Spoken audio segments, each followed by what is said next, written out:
Hey guys, I'm Sethum and welcome back to another episode. Too close, Commander. 10 more seconds we would have been swimming in molten sulfur. The Normandy isn't equipped to land in exploding volcanoes. They tend to fry our sensors and melt our hull. Just for future reference. I do love the Joker. We almost died out there and your pilot is making jokes? Joker pulled our asses out of there. I think he's earned the right to a few bad jokes. I see. It must be a human thing. I don't have a lot of experience dealing with your species, Commander. But I am grateful to you. You saved my life back there, and not just from the volcano. Those Geth would have killed me or dragged me off to Saren. What did Saren want with you? Do you know something about the conduit? Only that it was somehow connected to the Prothean extinction. That is my real area of expertise. I have spent the past 50 years trying to figure out what happened to them. How old are you exactly? I hate to admit it, but I am only 106. Damn! I hope I look that good when I'm your age. A century may seem like a long time to a short-lived species like yours. But among the Asari, I am barely considered more than a child. That is why my research has not received the attention it deserves. Because of my youth, other Asari scholars tend to dismiss my theories on what happened to the Protheans. I've got my own theory on why the Protheans disappeared. With all due respect, Commander, I have heard every theory out there. The problem is finding evidence to support them. The Protheans left remarkably little behind. It is almost as if someone did not want the mystery solved. It is like someone came along after the Protheans were gone and cleansed the galaxy of clues. But here is the incredible part. According to my findings, the Protheans were not the first galactic civilization to mysteriously vanish. This cycle began long before them. Where'd you come up with this theory? I thought there wasn't any evidence. I have been working on this for 50 years. I have tracked down every scrap and shred of evidence. Eventually, subtle patterns start to emerge, patterns that hint at the truth. It is difficult to explain to someone else. I cannot point to one specific thing to prove my case. It is more a feeling derived from a half-century of dedicated research. But I know I'm right, and eventually I will be able to prove it. There were other civilizations before the Protheans. This cycle has repeated itself many times over. If the Protheans weren't the first, then who was? I don't know. There is barely any evidence on the Protheans, even less on those who came before them. I cannot prove my theory, but I know I am right. The galaxy is built on a cycle of extinction. Each time a great civilization rises up, it is suddenly and violently cast down. Only ruins survive. The Protheans rose up from a single world until their empire spanned the entire galaxy. Yet even they climbed to the top on the remains of those who came before. Their greatest achievements, the mass relays and the Citadel, are based on the technology of those who came before them. And then, like all the other forgotten civilizations throughout galactic history, the Protheans disappeared. I have dedicated my life to figuring out why. They were wiped out by a race of sentient machines. The Reapers.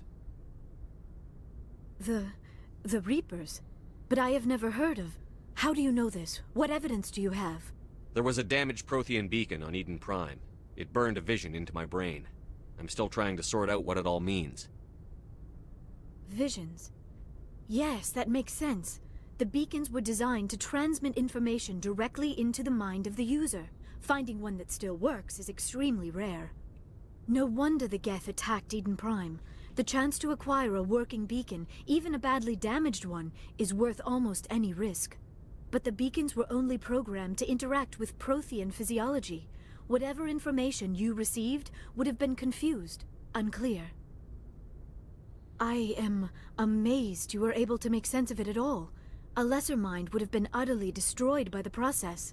You must be remarkably strong-willed, Commander. Okay, this isn't helping us find Saren or the conduit. Of course, you are right. I am sorry, my scientific curiosity got the better of me.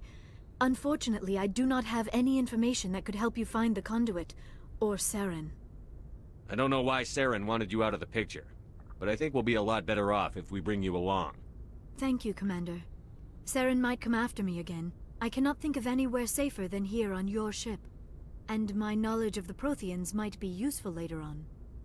And her biotics will come in handy when the fighting starts. Good to have you on the team, Liara. Thank you, Commander. I am very grateful. Oh, I am afraid I am feeling a bit lightheaded. When was the last time you ate? Or slept? Dr. Chakwa should take a look at you. It is probably just mental exhaustion, coupled with the shock of discovering the Prothean's true fate. I need some time to process all this. Still, it could not hurt to be examined by a medical professional. It will give me the chance to think things over. Are we finished here, Commander? We can talk again after you've seen the doctor. The rest of you, dismissed.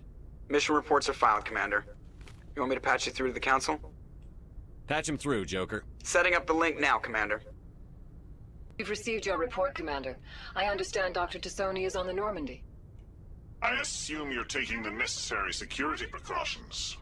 Liara's on our side. The Geth were trying to kill her. Benezia would never allow Saren to kill her daughter. Maybe she doesn't know. Or maybe we don't know her.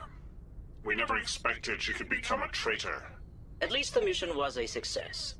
Apart from the utter destruction of a major Prothean ruin. Was that really necessary, Shepard? The Geth were crawling all over those ruins. We were lucky to make it out alive. Of course, Commander. The mission must always take priority. Good luck, Commander. Remember, we are all counting on you. Okay. Wow. That was a nice, interesting dialogue. So, once again, we are back on the Normandy. Now it's time to go and chat our crew up. See what else they have to say. Ah, there we go. Nice little entry in our codex. And another entry. And another entry.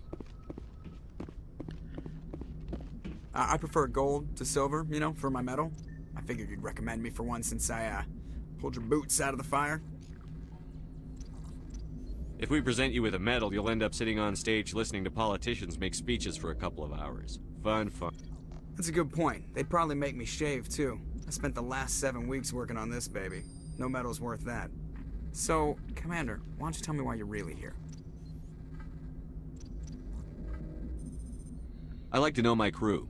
Mind if I ask you a few questions? I can see where this is going. You did a background check on me, didn't you? Well, I'll tell you the same thing I told the captain. You want me as your pilot. I'm not good. I'm not even great. I am the best damn helmsman in the Alliance fleet. Top of my class in flight school, I earned that. All those commendations in my file, I earned every single one. Those weren't given to me as charity for my disease. I'm sorry, Joker. I didn't even know you were sick. You mean you didn't know? Oh, crap. Okay, I've got Vrolik syndrome, brittle bone disease. The bones in my legs never develop properly. They're basically hollow, too much force and they'll shatter.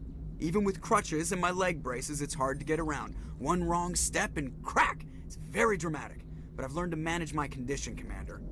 Put the Normandy in my hands and I'll make her dance for you. Just don't ask me to get up and dance unless, you know, you like the sound of snapping shin bones. Why does everyone call you Joker? It's a lot shorter than saying Alliance Flight Lieutenant Jeff Moreau. Plus, I love to make little children laugh. I do like his humor. I was just thinking how much you remind me of Santa Claus. Look, I didn't pick the name. One of the instructors in flight school used to bug me about never smiling. She started calling me Joker, and it stuck. Why didn't you ever smile? Hey, I worked my ass off in flight school, Commander. The world's not gonna hand you anything if you go around grinning like an idiot. By the end of the year, I was the best pilot in the academy. Even better than the instructors, and everybody knew it. They'd all got their asses kicked by the sickly kid with the creaky little legs. One guess who was smiling at graduation? I have to go. Alright, see ya. Oh, Codex. I was gonna say that amongst all of the characters, I have to say that I absolutely adore Joker and his sarcastic humor. I can definitely associate with that and understand it. It's gonna be quite sad that there won't be a Joker in Mass Effect Andromeda, because I quite liked him, quite got attached to him actually. There we go. Let's go and talk to Caden.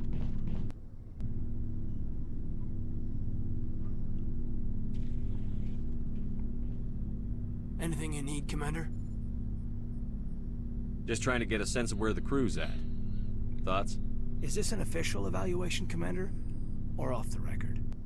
Alenko, when it's just you and me, you can consider it off the record. That's a generous attitude. Okay. I think there's something wrong with all this. This Saren is looking for records on some kind of galactic extinction, but we can't get backup from the Council? Sorry, Commander. There's writing on the wall here, but someone isn't reading it. The Council doesn't want to believe anything's wrong. I'd call it human nature, but... I hear you. It just seems like a group that's been around as long as the Council should see this coming. Sorry if I got too informal. Protocol wasn't a big focus back in Bot. Tell me about it. Biotic acclimation and temperance didn't last past the airlock. To the kids they hauled in, it was brain camp. Sorry, hauled in is unkind. We were encouraged to commit to an evaluation of our abilities so an understanding of biotics could be compiled. There are worse results of accidental exposure to Element Zero in the womb. Beats the brain tumors some kids grew up with. Is there some question about how you were exposed? My mother was downwind of a transport crash. It was before there were human biotics, a little after the discovery of the Martian ruins. It only gets iffy around 63 when Kinetics was running out of first-gen subjects. Until then, they'd relied on accidentals. A bunch of guys in suits show up at your door after school, and next thing you know, you're out on Jump Zero. Jump Zero is a long way from home. What was it like? The grand gateway to humanity looks a lot better in the vids. But that's my own baggage, Commander. No bearing on this. Alenko, there's no regulation that says you can't be friends with your commander. I appreciate that, Commander. I just don't want you to think that I'm a whiner. Besides, I've got my past squared away. Okay, interesting. Interesting discussion. Anything else? Need, Commander? Let's have a look. What's your opinion on the last mission? Dr. Tassoni. Seems like a sweet girl. Easy on the eyes. I mean, if you like the bookish sort.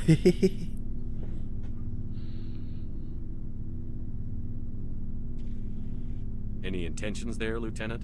No, Commander. Just art appreciation. We'll talk another time, Lieutenant. Commander? Well, I guess that's it for Caden. Let's go and see what Liara has to say. And seeing as we're going this way, might as well talk to Dr. Chakwas. Yes, Commander? Is there something you need? How well do you know the Lieutenant? I'd never worked with him before this mission. But he has an impressive service record. Over a dozen special commendations. Tends to keep to himself, though. Maybe because of the headaches. It's not easy being an L2. What does that have to do with it? Well, most biotics now use the L3 implants. Lieutenant Alenko was wired with the old L2 configuration. Sometimes there are complications. What kind of complications? Severe mental disabilities, insanity, crippling physical pain. There's a long list of horrific side effects. Caden's lucky. He just gets migraines. How did you end up serving on an Alliance ship? I enlisted right out of med school. Earth always seemed boring to me. Too safe, too secure. I figured the colonies were teeming with exotic adventure.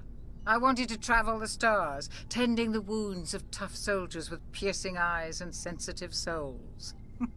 Turns out military life isn't quite as romantic as I'd imagined. But humanity needs the Alliance if we want to keep expanding through the Traverse, and the Alliance always needs good doctors. So I stayed on to do my part. Ever think you made the wrong choice?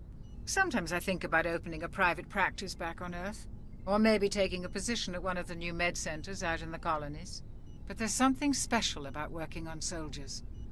If I left the Alliance now, I'd feel like I was abandoning them. I should go. Goodbye, Commander.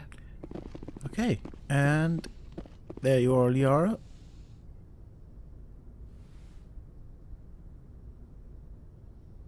Commander, are you coming to check up on me? You look much better. How are you feeling? Dr. Chakwas assures me I am going to be fine. I was impressed with her knowledge of Asari physiology. You're in good hands. Dr. Chakwas knows what she's doing. I never properly thanked you for saving me from the Geth, Commander. If you hadn't shown up, I'm just glad we got there in time. So am I. I know you took a chance bringing me aboard this ship. I have seen the way your crew looks at me. They do not trust me. But I am not like Benezia. I will do whatever I can to help you stop Saren. I promise. Don't worry, Liara. I trust you. I know you won't let me down. It means a lot to hear you say that, Commander. Thank you. Tell me about yourself, Liara. Me? I am afraid I am not very interesting, Commander. I spend most of my time on remote digs, unearthing mundane items buried in long-forgotten Prothean ruins. Sounds dangerous. And lonely. Sometimes I would run afoul of indigenous life forms or stumble across a small band of mercenaries or privateers, but I was always careful. Until the Geth followed me to Artemis Tau, I never found myself in any situation my biotics could not handle. As for the solitude, well, that is one aspect that most appealed to me. Sometimes I just need to get away from other people. You don't like other people? I suppose it comes from being a matriarch's daughter. People expected me to follow in Benezia's footsteps. They wanted me to become a leader of our people. Matriarchs guide their followers into the future. They seek the truth of what is yet to come. Maybe that's why I became so interested in the secrets of the past. It sounds so foolish when I say it out loud. It sounds like I became an archaeologist simply to spite Benezia. All children rebel against their parents. It's a natural part of growing up. Aha, you share the wisdom of the matriarch, Shepard. That is exactly what Benezia said when I told her of my decision. But there was more to it than that. I felt drawn to the past. The Protheans were these wondrous, mysterious figures. I wanted to know everything about them. That is why I find you so fascinating. You were marked by the beacon on Eden Prime. You were touched by working Prothean technology.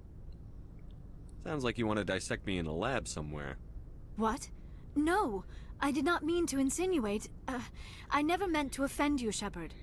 I only meant that you would be an interesting specimen for an in-depth study. No, that's even worse. Calm down, Liara. I was only joking. Joking? Oh, by the goddess, how could I be so dense? You must think I am a complete and utter fool. Now you know why I prefer to spend my time in the field with data disks and computers. I always seem to say something embarrassing around other people. Please, just pretend this conversation never happened. Do you know why Benezia joined up with Saren? I don't understand it. She was always outspoken about the need for the Asari to become more involved in shaping galactic events. Maybe she thought allying herself with Saren would somehow be for the greater good in the long run. At least I hope so. This hurts you, doesn't it?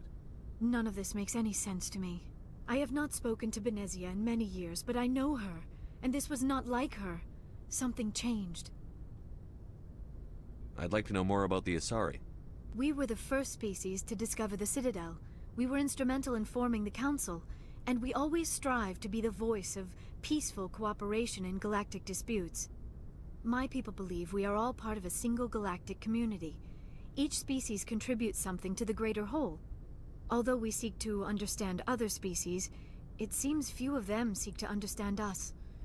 The galaxy is filled with rumors and misinformation about my people. Like what? Most of the inaccuracies are centered around our mating rituals. My species is monogendered. Male and female have no real meaning for us. We still require a partner to reproduce. This second parent, however, may be of any species and any gender. I don't understand.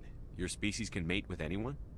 Mating is not quite the proper term, not as you understand it.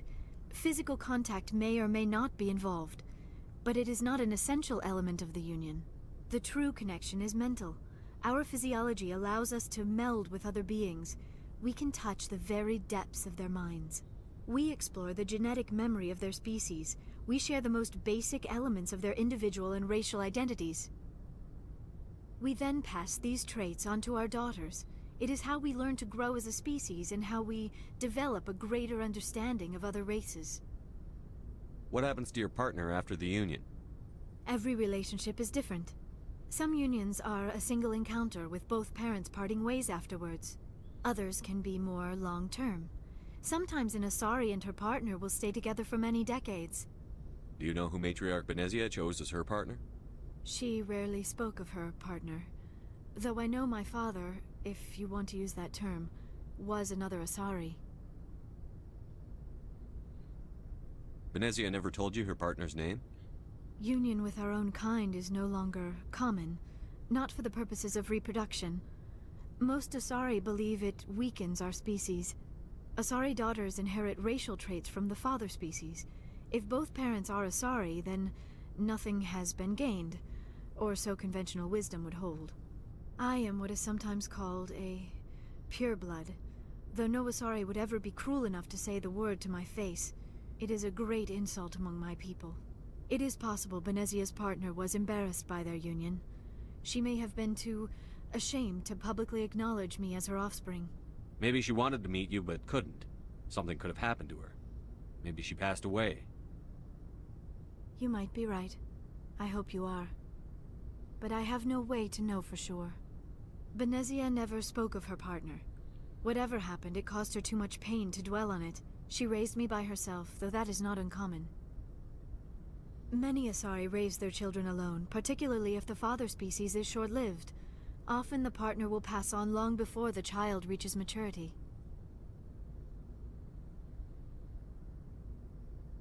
You Asari live for 1,000 years. What happens when your partner dies? Few sapient species live as long as my kind. We have learned to take a philosophical approach to our unions. We do not focus on the inevitable loss of our partners. Instead, we enjoy the time we spend with them. And even after they're gone, a part of them lives on in us. The union is a connection that transcends both time and space. Well, that was an interesting and insightful discussion with Liara. Definitely enlightening. So as you can see, through interacting with our crew, we do get to know them better, and obviously we get to understand their cultural backgrounds, which I think is what makes this game. So that is why I kind of decided to just go on the quiet side and let you guys enjoy the I guess historical conversation. Anyways, I do hope that you have enjoyed this episode, because I'm going to cut it here. If you have, don't forget to smash that like button and subscribe, and I'll see you guys in the next episode. Until then, stay safe.